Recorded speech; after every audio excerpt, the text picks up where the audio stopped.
Hello viewers, in this video we will learn column chromatography procedure. Before starting with the column chromatography experiment, let us understand the different phases involved. Mobile phase. This phase is made up of solvents and it performs the following functions.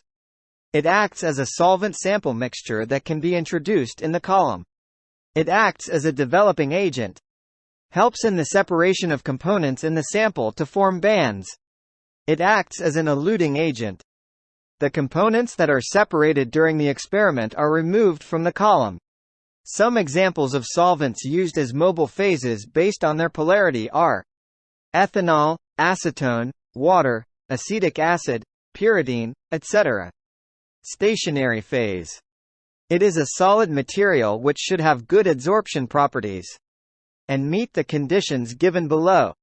Shape and size of particle.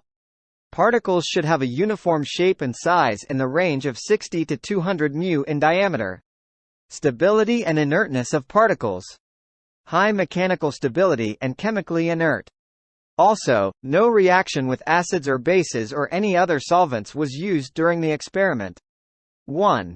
It should be colorless, inexpensive and readily available. 2. Should allow free flow of mobile phase. 3. It should be suitable for the separation of mixtures of various compounds.